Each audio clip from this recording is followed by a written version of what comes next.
Coming up on this episode of Nintendo Cartridge Society, we're giving each other the traditional 5-year anniversary gift Nintendo Pentalogies. It's dangerous to go alone, so the Nintendo Cartridge Society goes with you.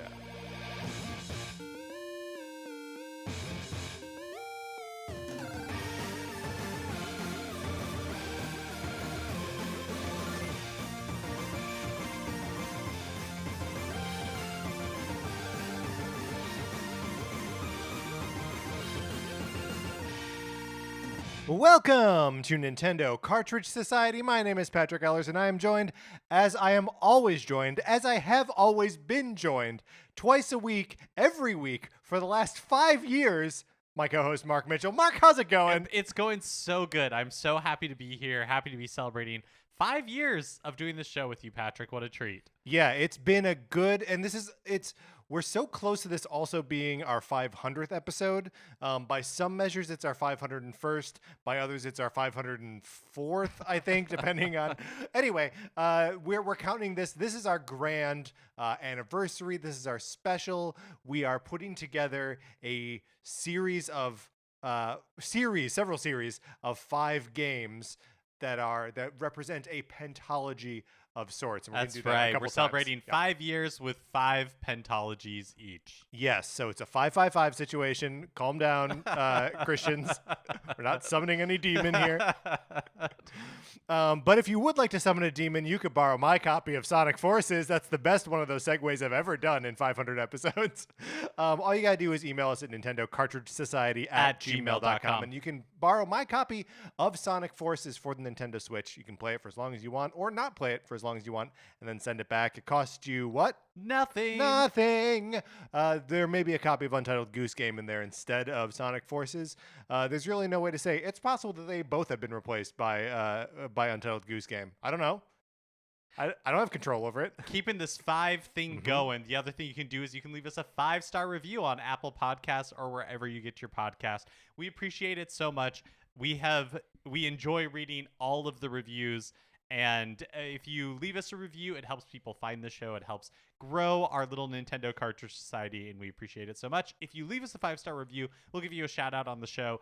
We check the U.S. Apple Podcast Store, but of course, if you rate us anywhere else, just send us an email, hit us up on Twitter. We'd love to acknowledge your review. And not only is the fact that we're asking for 5-star reviews part of the 5 thing, but also stars have 5 points on them. Right? I feel like I'm turning into Jim Carrey in the number 23. Yeah. Just seeing 5 everywhere. 2 plus 3?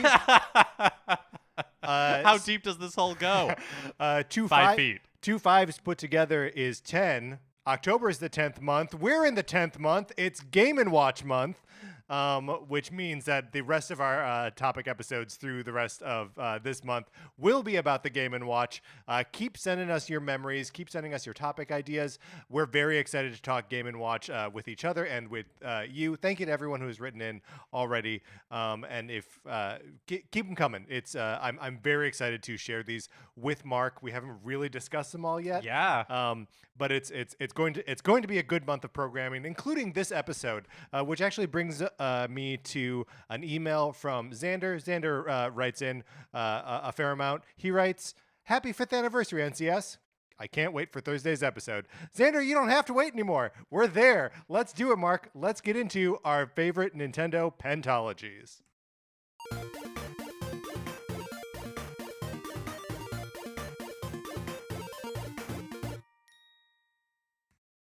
Now, you may ask, as Mark did when I proposed this, what is a pentalogy? Can you give me one example of a relevant pentalogy? Yeah, because we couch this in terms of favorite Nintendo pentalogies, but we're really just making up our favorites. Right. Yeah. I mean, very few entertainment properties come out in 5s. They don't have the guts. They don't have the guts, but you and I have the guts to go and dig in deep and find where those pentalogies already exist. Whether the creators knew about them or not. In every single one of these cases, the creators did not know. And in many cases, it requires multiple creators to get there. But Mark, as you went through and created your list of pentalogies, and as I went through and created my list of pentalogies, was there a guiding force? You said that you like looked up to see if there were any well-known pentalogies. Yeah, I mean, so 4 years ago we did a episode on Nintendo trilogies. Yeah. Where, by the way, would have sworn that was like 2 years ago. Oh, 100%. But and so trilogies, well known, easy to like digest. The pentalogies, not so familiar with. I have to admit, Patrick, this was a little bit more difficult for me. And so, but once I got into it, I had a lot of fun. And so I would say that mine are more maybe like thematic pentalogies, Yeah. necessarily than like a clean grouping of games like some of the trilogies that we did were. Yeah, well, and trilogies is obviously easier, as you say, because we're familiar with the idea, but also just because there are fewer games in them. And I think that there are examples of film pentalogies that are really just like trilogies with 2 more movies after them. You know, like I think big examples being like Pirates of the Caribbean. There's an obvious trilogy at the beginning and then 2 more movies. Or like Die Hard, where like that original Die Hard trilogy makes sense as a single unit and then like 2 sequels after that. So that to me is one model, right? Like here's a neat trilogy and then 2 things on top of it. And then I think the other model, and this is I'm calling the Planet of the Apes model, is where there's like one movie that like all the rest of them are just trying to chase the original glory of that one thing. Yeah. Oh yeah, that's a really, those are both really good groupings. I'm going to be completely transparent. None of mine fall into either of those. Very good. If only it were so. But it's, yeah, I mean, it's this, look, this is a tricky exercise. I told Mark I didn't mind if we were basing an episode on a false premise. But no. Because we've never done that before, for sure. For sure. Yeah, I could see a reality where we could cast Animal Crossing characters in musicals. No, but I think the big driving force here's the last thing that makes the pentalogies and the 5 like hyper relevant to right now. Metroid Dread, Metroid 5, for sure. The 5th 2D Metroid in the mainline series is out today. Mark, I checked the shipping, or no, tomorrow. It's out tomorrow. It's out on Friday. Mine is being shipped to me as we speak. Exciting. I'm very excited. Yeah, and I'm so interested and excited to see how that series ends and how I feel about Metroid as a complete series. As a complete pentalogy. As a complete pentalogy. We can now say. Yes. So with that sort of in our hearts, well, is there anything that we can say? I guess we can't because we don't know how it ends at this point, but like how we conceptualize Metroid as a pentalogy or what it means to, because in some ways Metroid is like a tetralogy, a 4-game series, and then a sequel 20 years later. Yeah, I mean, we will see. Yeah. We will see. Because there was a long wait between Super Metroid and Metroid Fusion. That was probably like 10 years or so. Yeah, Maybe. but I'm saying we're at like double that now. Yeah. Like it's been a super long time since Fusion. I'm so excited to play Metroid. Really, that was the impetus for this. And then I was like, wait a minute, 5 years, 500? Oh my God, we got all the 5s. We're Jim Carrey in the number 23. Mark, would you like to offer up your first pentalogy? Yes. So my first pentalogy, I want to take everybody back to the Wii era, the Nintendo Wii era. And something that I feel like like Nintendo fans have struggled with off and on probably since the Nintendo 64 is this sense of wanting to be like validated by other video game fans. Yeah, where okay. You always and I feel like this was very acute in the Wii era. Yes. Where, it was like, because the Wii was so different from the Xbox 360, from the PlayStation 3, there was definitely this sense of like othering where it was like the Wii was like a family console. It was not for serious hardcore gamers. Right. So it wasn't getting, the games. It wasn't getting like a Fallout 3. It wasn't getting, like those sorts of like multi-platform games. Right. Well, and also like just to like peel off the sort of like stigma on that, because like we were both sort of like making the face of like hardcore gamers, but this is also the era where I was like, I bought the Wii, was excited about the Wii, played a bunch of games on it, but then a couple years later bought a PlayStation 3. Oh, for And 100%. did most of my gaming on that. Yeah. Did most of my gaming on Xbox 360 or PlayStation 3. Yeah, Yeah. absolutely. It was just the Wii was so different, and it was a very specific console, but that did not stop Nintendo fans like craving this sort of like legitimacy or recognition Sure. from like their peers. And so I remember that IGN's Nintendo staff at the time, every time that there was this was such a great time to be a third party developer making a game that was even like moderately for an older audience, because your game would get so much hype because everybody was looking for that next thing to prove, like, well, to prove in air quotes, like, Right. well, the Wii can get, like mature games. Right. And this is how we get No More Heroes. Yeah, exactly. And so my first pentology is the Get Hyped pentology. a pentology of games Yes. that in the press got like, in like the Nintendo enthusiast press, got way more recognition, way more coverage than they ever would in any other reality, because everybody was looking for that thing where it's like, and it's an exclusive Nintendo Wii game that's aimed at like a cool, like mature Yes. adult audience. How many light gun games are on this list? None, actually. None. What? Yes. No Dead Space Extraction? No Dead Space Umbrella Extraction, Chronicles? no. Or whatever those games are called? Yeah, Is that no. it? No. This is a game. This is a list that I would say is more like you border on shovelware. Okay. But it got so much attention just because of the fact that I'm it was so coming excited to the Wii. for this list. Okay, so my first entry on this list is maybe the most well known of these, arguably, is The Conduit. Yes. A first-person shooter game that was heavily hyped because at the time, the Wii wasn't getting a lot of first-person shooters or anything like that. And so to have one that was built for the ground up by a company, The Conduit got a lot of coverage. Yeah. Yep.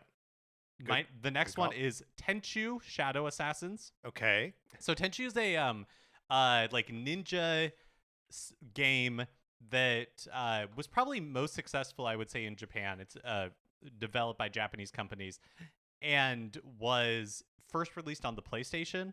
And the most recent game was this Wii Shadow Assassins entry in it. And so at the time, there were a lot of, again, it got a lot of press because it was like, oh, this like Japanese series that used to be almost like PlayStation exclusive is coming to Wii. Sure, yeah. Well, is it like a violent like ninja assassin game? Like, is it a stealth? I have never played any of these. I think Great, I love it. think it is mostly stealth. However, one thing that is kind of interesting is that the later entries, I think, were published by From Software in Japan, and Sekiro, Shadow Assassin, Yep. started out as like a Tenchu like spiritual successor, Oh. or it maybe started out as an actual like reboot or sequel, but it is like a spiritual successor. The next game in my Get Hype pentology is Deadly Creatures. This was a game where you played as like household or like insects. You played a spider Oh or my like a gosh, scorpion, yes. and they were like fighting each other, but it was like a platformer almost. Okay. But again, the most random game to get as much attention as it did, but it got super hyped up because it was a third-party developed game Right. that wasn't aimed at a family audience.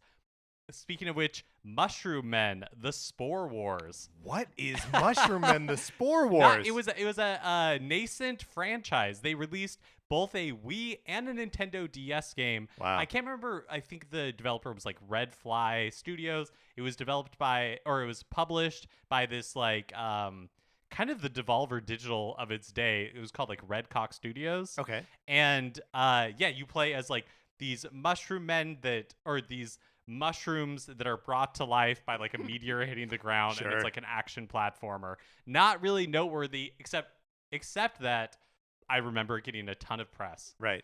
Finally, and this is maybe the one that shares the same, but maybe like actually has the distinction of being the most well known, but Mad World. It was Oh, a yeah. game developed by Platinum Games when Platinum Games was like a new studio, a lot of hype coming out of Clover Studios from Capcom.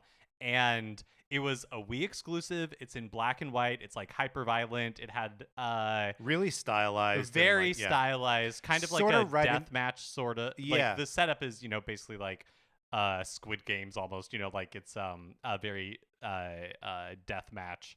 Yeah, and like sort of cribbing the visual style of the Sin City movie. Yes. Yeah. Yeah, absolutely. I feel like was it Billy West or like John who's the DiMaggio? Yes, yeah, Yeah. I think it was John DiMaggio. Like he was a voice of the commentator. Yeah, Like that this was sounds another right. one that was like heavily hyped.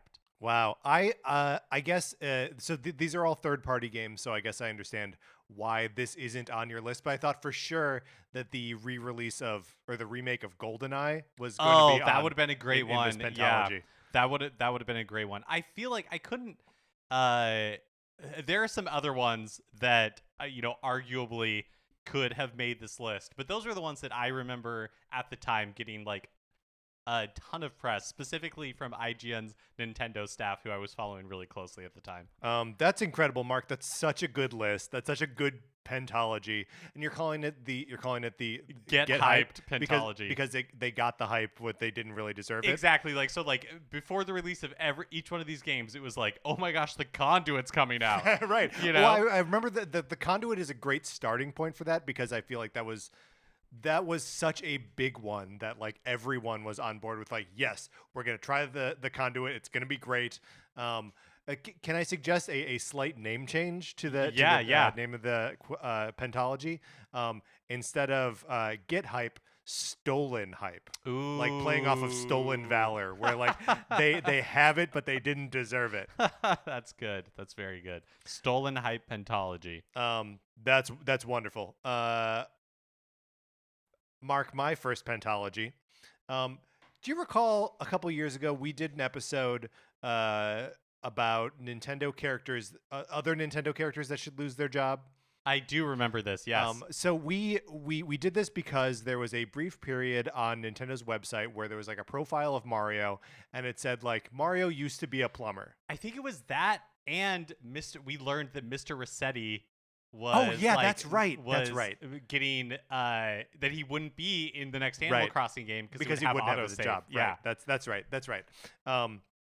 But relevant to what I'm talking about right now is this Mario thing where it said on Nintendo's website that Mario used to be a plumber, implying that he is no longer a plumber, which got me thinking about Mario as a plumber and Mario just as a blue-collar worker. So I'm presenting to you the Blue-Collar Mario Brothers series. Here are 5 games, a pentalogy of games, where Mario and Luigi have blue-collar jobs, and they are the only games where they have these jobs. Are you ready, Mark? I am ready.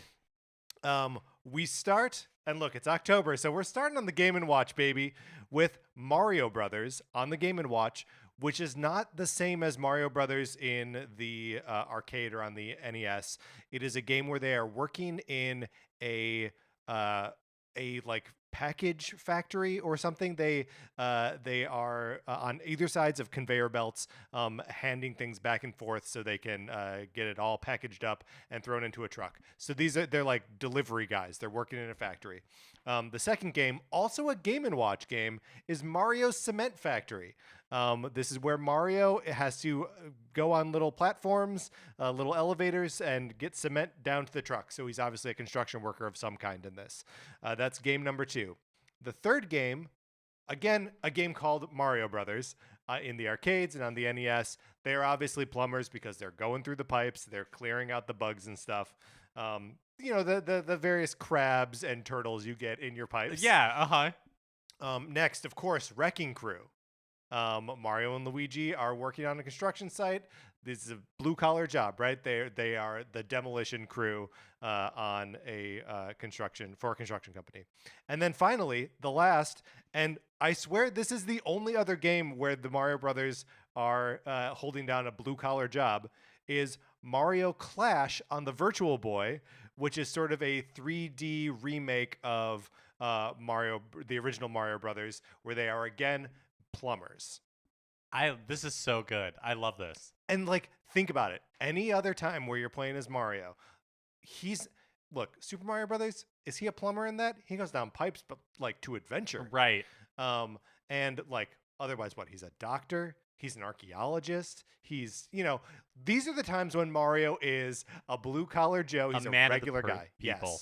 Yes. Patrick, I love this pentalogy so much, and I before I say what I'm about to say, I want to make sure. Do you have anything else that you would like to say on your pentalogy? Because I don't want to steal any of your thunder. Oh no. That's, okay. That's where this pentalogy ends. Okay.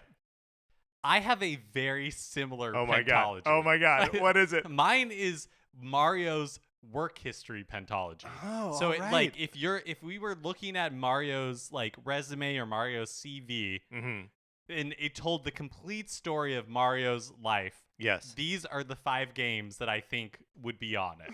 Okay, great. I think that your pentalogy could fit very neatly at the beginning of Mario's like resume. Sure. Right? Yes. So really in my mind, Mario's had a lot of work history. He's trying to fit it all onto one page. So he's just picking and choosing which of these blue collar jobs he wants to include on there.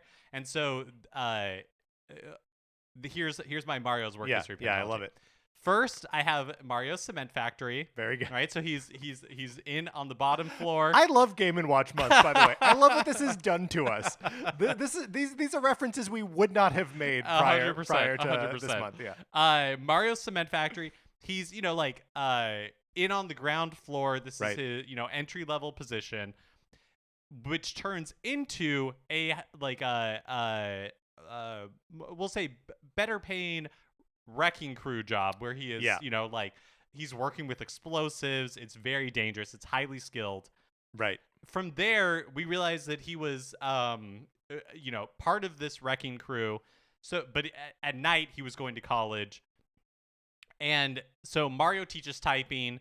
He's like a TA or something. Exactly. Yeah, okay. He is exactly a TA because you're not going to get a tenured professor to teach typing. No, you're not going to get a tenured professor to teach typing. But Mario is going for his doctorate because next, of course, in our pentalogy is Dr. Mario. And finally, the final entry in this pentalogy is, after a long, illustrious career as a respected medical professional, Mario retires, which brings us Super Mario Sunshine. Very good. And his living and becomes a criminal and is tried in a kangaroo court. In a banana republic, but right, and that turns into retirement, right? That turns into retirement. So that is my Mario's work history pentalogy. I love that we went similar places with this. I love that we both wanted to talk about Mario Cement Factory and Wrecking Crew. I think Mario Cement Factory. I think you're right. The Game & Watch Month and our preparation for Game & Watch Month has broke our brain, because you better believe that I tried to figure out some way to shoehorn Mario's bomb delivery or whatever it's called. Oh yeah, Mario's bombs away. Yeah. No, I know. Me too. I was like, how do I work climber into this? Yeah, exactly. It's like a war criminal pentalogy. Really working on that. All right. I'm gonna bring us back into I'm gonna take us to the Nintendo 64 era, and this is going to kind of skirt the line of is it first party, is it third party?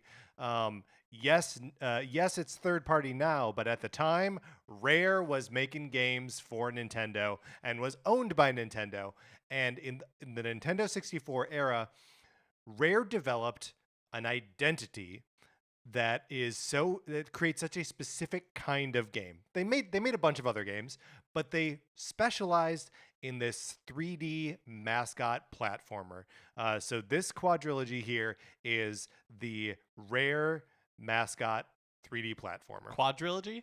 What did I say? Yeah, no, pentalogy. Quadrilogy, I went off on this earlier. Not a word. Tetralogy is what you would call a group of four pieces of art that are connected. And I know we like quadrilogy because it's got that illage from trilogy, and it just makes me so mad, and I can't believe I said it.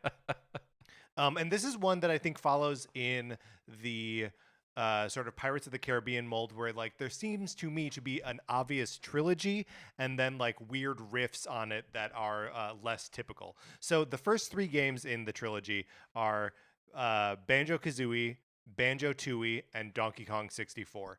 All very similar games. They are really cut from that like rare collectathon sort of mode, and they get worse as they go on in their like collectathoniness, in its addiction to making you get as many bananas or music notes or puzzle pieces or whatever, as humanly possible. So those are the first 3, and they're all it's a pretty straightforward line there, right? You can see they're like collect more, collect more, collect more.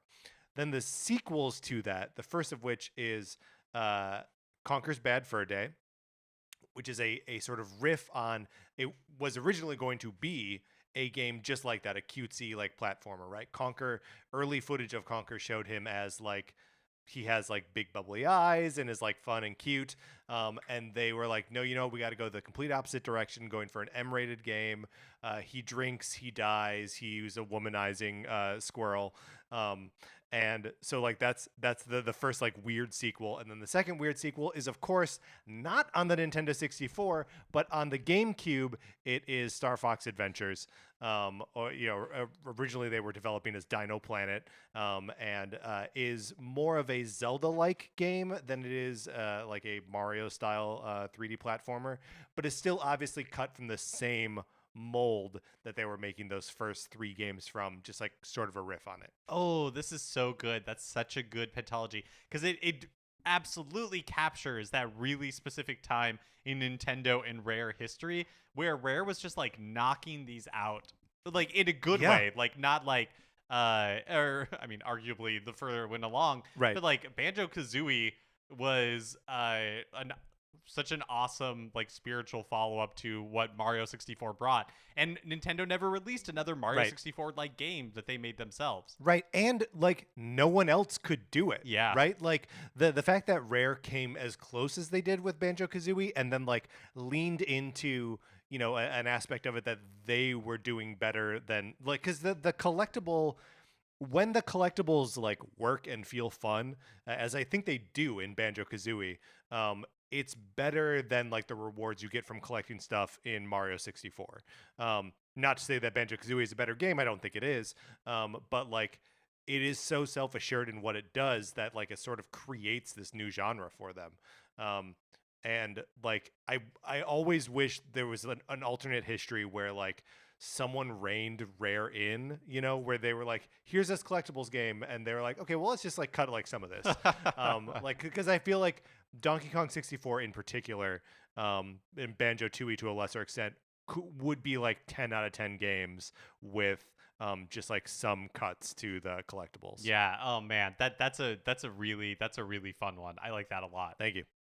My next one is it's a team building Pentalogy. I'm calling it Better Than Trust Falls Pentalogy. Okay. You want to build teamwork? Yeah. These are the 5 games for you. The first one on my list is this is actually a third-party game. It's Final Fantasy Crystal Chronicles. Okay. Can really only be played effectively in multiplayer, not just multiplayer, but people who are dedicated to the cause, willing to have Game Boy Advances and Game Boy Advance Connect cables.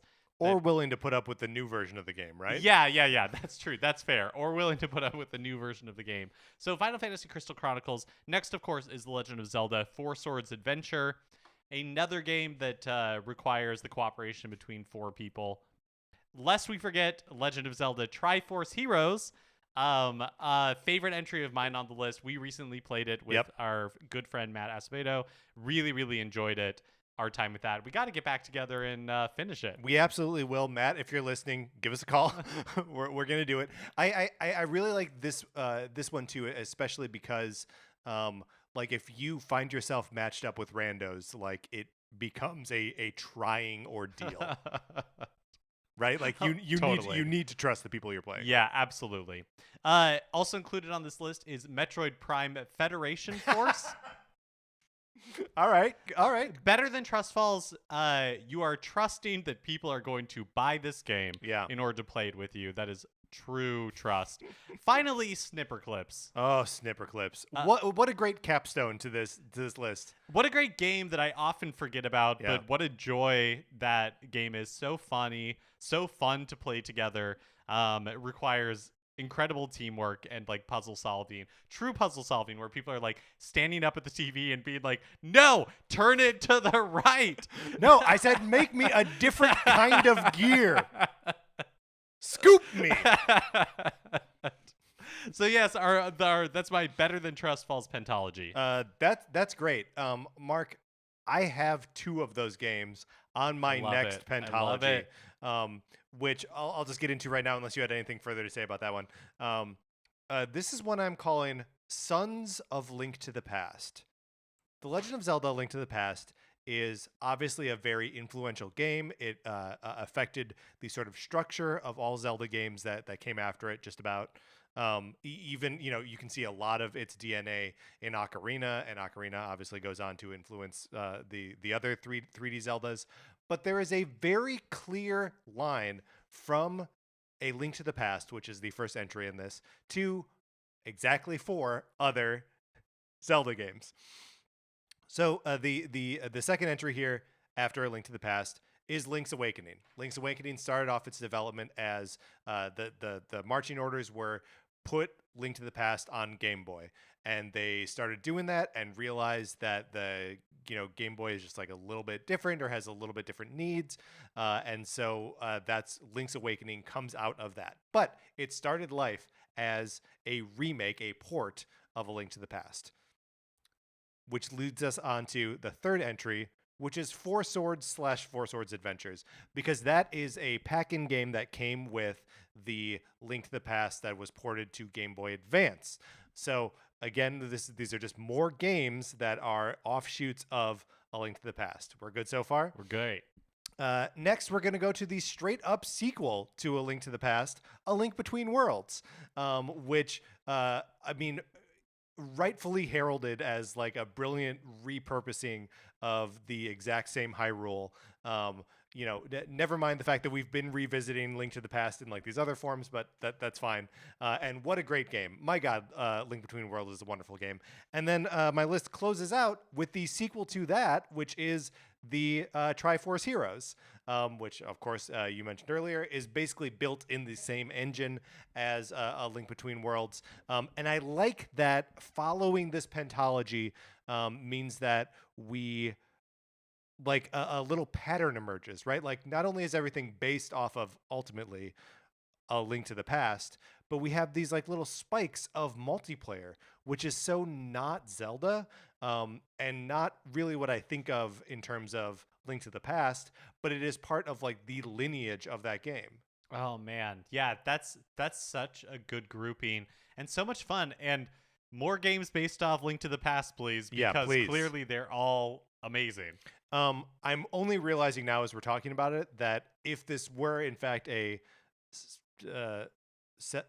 sept would be 7 sextology. If this is a sextology, then we could also include Zelda BS on the Satellaview, a game that neither of us have played and could ever possibly play, which is basically a remake of The Legend of Zelda in the Link to the Past engine. Oh man, yeah. Well, I mean, seriously, what more is there to say than those are 5 amazing games? Yeah. All coming out of A Link to the Past, one of the greatest games of all time. Yep. My next pentalogy. Mark, I just want you to know I'm having a wonderful time. Oh, me this too. Is so this good. is so much fun. My next pentalogy kind of like spun out of the Mario's work history pentalogy, ending with Super Mario Sunshine got me thinking about, video games that I would want to be able to retire in. Where it's just like, if I could live in this world, if I could exist in this universe, where would I want to exist? And so, these are 5 games that I think really embody, just that kind of like good life mentality. Yeah, okay. So the first one is Stardew Valley. Yes. A great game, really captures everything that is fun and amazing about the Harvest Moon games, but puts it in a package that, to me, I find even more just like chill and relaxing and just like what a fun like world to live in. Who hasn't thought about like, man, if I could just get away from it all, get away from my job, get away from it, and just start over. And I think there's something very appealing about that. Up next is The Legend of Zelda Breath of the Wild. Ugh. Look, Yeah. I know there's guardians all over the place. I know that Calamity Ganon is swirling around. Still telling you, living in Hyrule doesn't seem that bad to me. No, man, you could just go for a walk in the rain, and then there'd be no pressure to climb anything. This is not like Ocarina of Time future state where you would not want to live in that world. This doesn't seem that bad. No, it is definitely like a comfortable post-apocalypse, right? Yeah. Like, especially when you come upon like the Hateno Village Uh-huh. or Kakariko, or the what's the name of Terrytown, the one that you build yourself. Spoilers, I guess, for Breath of the Wild, where like it truly feels like there are these wonderful oases, right, of just like people working together and like living in a world that is quieted after the apocalypse. Yeah, you look, you get far enough away from Hyrule Castle and things seem fine. Yeah, things seem fine. So, Legend of Zelda Breath of the Wild. Next is Animal Crossing New Horizons. Give me an island, any island, Right. I'll live on it. Right. Yoku's Do you get to name it? You get to name the island? Even better. Yeah. Yoku's Island Express, another game with like atmosphere that I love how recent all these games are. yeah, It's that great. just makes you want to like hang out for a while. And the last one is Golf Story. I really, really enjoyed Golf Story. I am really looking forward to Sports Story whenever that comes out. Golf Story, it's a little bit different from the rest of these in the sense that like, you know, Golf Story, your character is still like struggling, working to achieve something, right? They're building their reputation, they're getting better, they're improving, and yet the world is so fun and inviting of Golf Story that it does seem very appealing to exist in that world. Are you? I was about to say much of, but I'll just pose the question that way. Are you much of a golfer now? I have in never real golfed life? in my life. Very I have good, never very good. golfed in my life. But I think given enough time, I could be fine at it. Sure. I mean, that's my parents do a lot of golfing now in their retirement.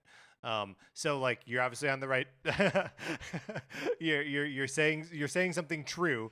That golfing in retirement can be fun, but they were not golfers at our age, so you still got a chance, Mark.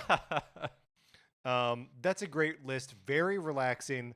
I love the recency to it. It makes me sort of realize the premium, and maybe this is just mostly in my experience, but maybe our collective experience, but the premium placed on relaxing settings and relaxing gameplay modes in games now. Totally. It's just kind of what I want out of games. Yeah. Is I just want to have like. I just want to feel good. I mean, I guess really like that's been my experience with Skyward Sword. Is I find the world like Skyloft and everything of that game to be very just like enjoyable to exist in. Mark, the next pentalogy that we're going to discuss, I would say is the most straightforward pentalogy in the bunch. It is one where you could go and look up a single series, type in 3 words, and get 5 games. I'm referring, of course, to Donkey Kong Country. There are 5 Donkey Kong Country games. They are Donkey Kong Country, Donkey Kong Country 2, Diddy's Kong Quest, Donkey Kong Country 3, Donkey Kong's Double Trouble? Dixie's Double Trouble. Dixie's Double Trouble. Donkey Kong Country Returns, and Donkey Kong Country Tropical Freeze. I know you can make an argument that like 64 or that you could make other arguments. There are Donkey Kong Land games. Those are the only 5 Donkey Kong Country games. And this is another one where there's a very obvious trilogy and then like 2 weird sequels. But the second weird sequel surpasses them all. Tropical Freeze is like an actual work of art, and improves on all the other games put together. But this is an obvious one, but I feel like we need to call it out. Donkey Kong Country Pentalogy. Yeah, what an amazing group of games. And you're right, like the first 3 games are their own thing, and the second 2 are like the same but different. It's almost amazing how smooth the transition from Donkey Kong Country 3 to Donkey Kong Country Returns is, because the Donkey Kong Country Returns is so different, plays so different from Donkey Kong Country and Donkey Kong that in first trilogy, and yet it does feel of a piece. Yeah, yeah, and there's also just something nice about like going out on top, right? Where like Tropical Freeze is like is the grand finale, and like it does it right, and the game's just remarkable. So my final Pentalogy. Wow, we're already here. Which I've been. I'm excited for this one. A celebration of a character that sometimes I give a lot of guff, but deep down I really love. Bowser Jr.? This is my no. This is my Toad is King Pentalogy. Wow. Celebrating games where Toad is the star or a really like important and good part of it. Yes. Starting of course with Super Mario Brothers 2, Super Mario Brothers USA. Yes. Where Toad is like an awesome character to play. He's fast, he's strong. Like Toad, he doesn't jump so high, but you know what? He doesn't need it. He doesn't need it. I would rather play Toad in Super Mario Brothers 2 than Mario any day. Wow. Toad is a great character in Super Mario Brothers 2. Toad is fast enough and lifts stuff fast enough that he changes the dynamics of that game, right? Like it feels like if you were, and you know, I'm sure there are like some levels where like either Mario or I'm sure there are levels where like any of them make more sense. But if you were like a speedrunner, if you're like an expert Super Mario Brothers 2 player, I feel like you got to be picking Toad every time. Yeah, right? Absolutely. Up next is Wario's Woods, a puzzle game for the NES and My Super man. NES. My man. I can't believe we're talking Wario's Woods and I didn't bring it up. Toad is once again the hero of this game. So, you know, Wario has put a curse on the woods. He has, you know, like turned the woodland creatures against the Mushroom Kingdom and is basically leading them to destroy the Mushroom Kingdom. Toad, look, I'm celebrating him here, but still a little bit clumsy. He's walking through the woods, doesn't really know where he's going, but he realizes what's happening. He gets lost. He like isn't sure where he is, but he realizes what's happening and he snaps into action. Toad is the hero of Wario's Woods. Absolutely. And in saves fact, the Mushroom Kingdom. It's sort of a bummer that Wario gets top billing here because Toad is doing all the work. Yeah, and it's such a like fun and interesting like puzzle, like falling block style game where you are controlling a little dude running around on the bottom of like the puzzle and rearranging pieces manually. Any other puzzle game that you're gonna play like that, you know, like Mario's Picross? No, like he's way off somewhere else, and like you're the one doing. It's the like work. a real Mario's Picross is a real Krusty the Clown situation where like he put his name on it. But yes, he's nowhere near that game. Right. Toad though. He's the king. He's the king. He's star in somebody else's game. Yeah. A true king. Twice now he's a star in someone else's game. Up next is Super Mario 64 DS. And the reason I'm calling out Toad specifically in this one is because Toad, I think, is the only character that I'm aware of the Mushroom Kingdom family who has the guts to stand up to Wario and tell it like it is. So if Wario loses his hat because like another character is wearing it or whatever, and it gets dropped outside the castle, and Toad leaves a little note that says, "Wario, I found this cap in front of the castle a little while ago. I knew it was yours because of its distinctive aroma. Actually, it reeked pretty bad. Whoa. I can't believe I touched it. You really should wash that thing more often. Anyways, here you go." Sassy little Toad telling Wario like it is in a way that, as far as I'm aware, no other Mushroom Kingdom character has had the guts to do. Or even residents of Diamond City who all suck up to him. Yeah. The thing that's interesting about that is you have to take into consideration the events of the previous game where they were outright adversaries. Oh yeah. Toad is downright cordial in this, considering what his attitude should be towards Mario. Wario. But there's a real like holding his nose situation, you know, where he knows that he's too good for Wario. Yeah. And he's letting Wario know it. Well, here's the other thing about Super Mario 64 on the DS, is that also included all of those like Mario mini games, wherein Toad is frequently like a facilitator of the games you're playing. So like, I whenever I picture that game, I picture Toad working at the casino where he's like wearing the little suit. Do you remember absolutely, this? absolutely. Like kind of like walking in, like kind of waddling in, carrying chips under his arm, and then like deals the cards out. So like Toad's got a bunch of other stuff going on. The fact that he's bothered with Wario's stinky hat at all is it's courageous. He's the king. You're right. Up next is Toad as featured in Paper Mario Sticker Star. Okay. So in the game, there's a Mushroom Business Association, and it has 4 stated positions. It is Representative Director / President, Block Enterprise Group, POW Chapter, Vice President, Warp Pipe Development Unit, and Material Department Vice President and General Affairs Division, plus Soda Branch Section Chief. Who is doing all of these roles? Toad. Oh my God. He's a one-man Mushroom operation? Business Association. Okay. All right. So he just gave himself a bunch of titles. He just gave himself a bunch of titles. I mean, is it a front for something else? Possibly. But he's moving and shaking. Toad is a man who does business in Paper Mario Sticker Star. Here's the thing, Toad, you're complicating things here. Just call yourself owner. Like that's proprietor. That's the ultimate flex. Yeah. Is to just be like, oh, this business that you're dealing with, I own it. Yeah, it's mine. He really is. He's a one. What Toad, was the soda one? Soda. General Soda Branch Section Chief. Okay. So he's buying sodas for himself. He's getting a root beer and he's like, I'm the soda chief. Yeah, he's a one-man chamber of commerce. Okay, all right. Good for you, Toad. Mm-hmm. An example of the hustle we can all aspire to. Right. What a wild ride we've been on so far with this one. Finally, Captain Toad Treasure Tracker. Yeah, self-evident. Self-evident. Yep. That my friends is my Toad is King pentalogy. That's wonderful.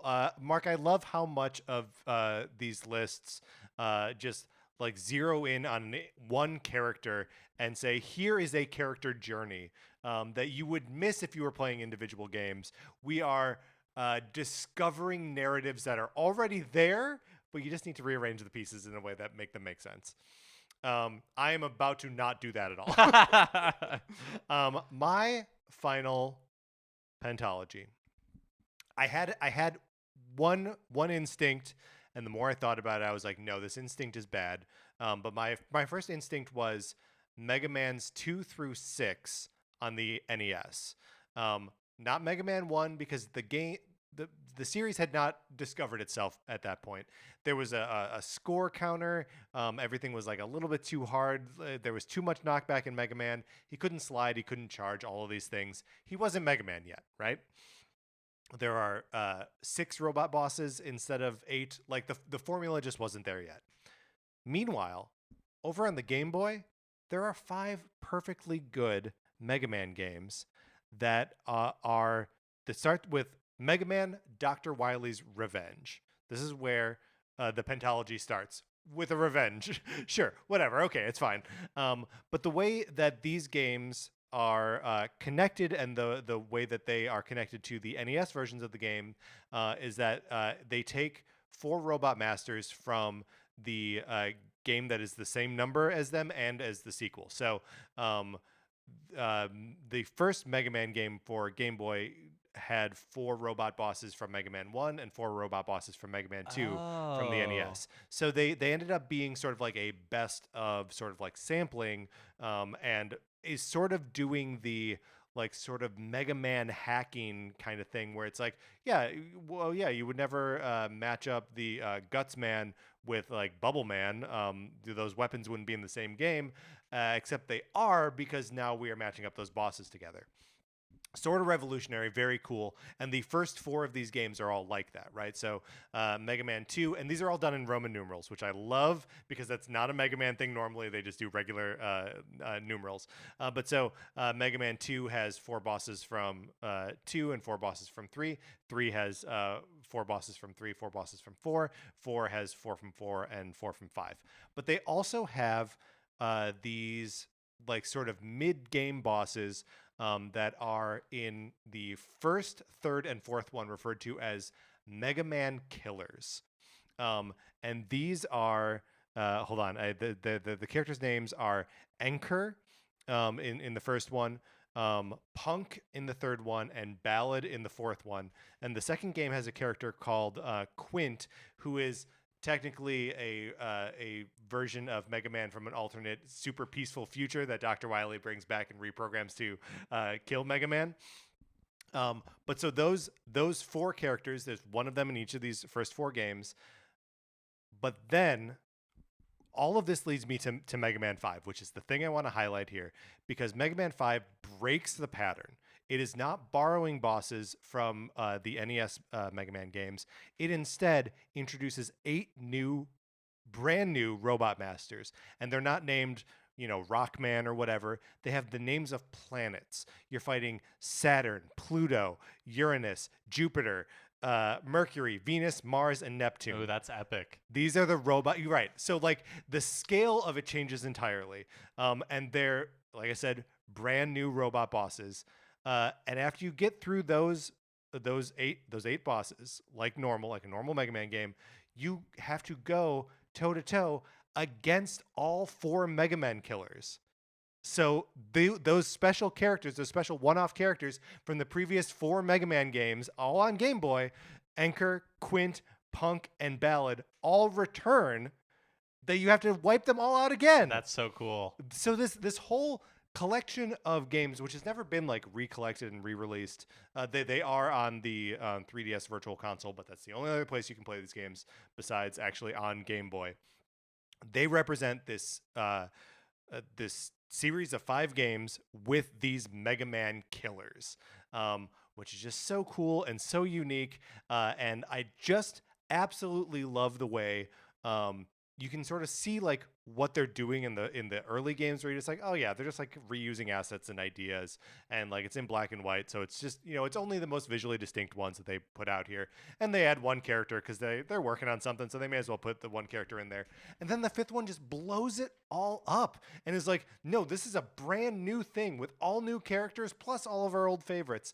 It's just it's a celebration of itself in such micro, and all on the Game Boy. Well, like the NES is hailed as the quintessential Mega Man experience, but you got this amazing Pentalogy over here on the Game Boy. That's so cool. I did not know any of that. That is, man, what a bummer that they haven't thrown these on some sort of collection. Yeah, it's weird that they're not on a collection. I think it's even weirder that they're not like remade in some way. I mean, yeah, but I guess you're right. Like the real thing is, we've had Mega Man Legacy collections. Why is there no Game Boy Mega Man Legacy collection? The way you're describing it, like building up to that last game, just makes it seem so hype. Yeah, it is so hype. Well, and I guess maybe that's the reason that you don't actually package them all together, is that there are so many like reused like chunks of levels, and obviously all of the bosses from the first 4 games, with the exception of the Mega Man killers, are reused. But like, I don't know, that almost makes it more exciting, right? Also, who are these legacy collections for? They're for people who like have played, like experienced. They're for me, Mark. And so it's like, that doesn't. Someday hopefully they will make their way to be playable again, because that sounds awesome. Mark, those are our Pentalogies. Is there anything else that comes to mind for you, or like were there any near misses as you were like going through trying to put together this list? No, there wasn't really anything that like no. There was one thing that I just wanted to bring up, and it was the Pentalogy that I pitched to you off the top of my head when I was like, I don't know, it would be like this, which is Mario 64, Mario Sunshine, Galaxy 2, and Mario Odyssey, which is not only an incredible Pentalogy of games, but also maybe the best collection of 5 games I could imagine. That's so good. Yeah, that is really good. If you have a Pentalogy that you've noticed in Nintendo, but we neglected, is there something with Nintendogs? There might be something with Nintendogs, Mark. We got to look into it. You should write into us at Nintendo Cartridge Society at gmail.com. Mark, let's close this out. Okay, that is going to do it for this episode of Nintendo Cartridge Society. Mark, thank you so much for doing this show with me for 5 years. Oh man, what a pleasure it has been. Here's to 5 more. Yeah, and I mean, we need to cut it off there. It's the ticking clock here. Well, let's check in after 5 years Okay, and see how we right. feel. No, this is a good policy that every 5 years we check in, make sure that we are in fact still friends, Uh-huh. and that we haven't put together a list that has ended that friendship. And you never know. Any definitive ranking could be the last. It's true. And thank you to all of you who have listened to us if you've listened to us for 5 years or for 5 episodes, or if this is your first. Weird place to start, but thank you for checking us out. We appreciate it. We couldn't do this show if no one was listening. I guess we could, but I don't know why we would. All right, that's going to do it for this episode. Remember, please rate, review, and follow us on Apple Podcasts. If you like the episode, share it on Facebook or Twitter.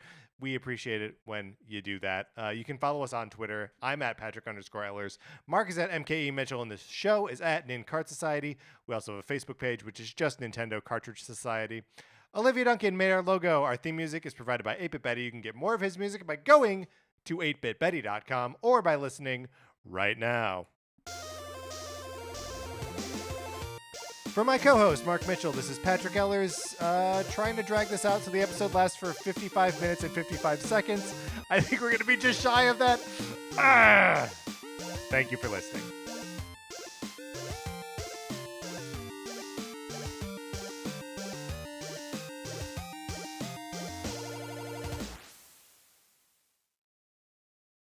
Imagine a podcast. Now, imagine a musical. Now, imagine the two of them made 1 million babies. Well, you don't have to imagine it, because it's real, and it has a name. 1 million musicals. Each month, we bring you a brand new, original podcast musical featuring talent from across Broadway, films, and TV. You'll hear tales of spooky ghosts, Wild West shootouts, adventures on the high seas, and much, much more. 1 million musicals. Only a few 100,000 to go. A Campfire Media podcast.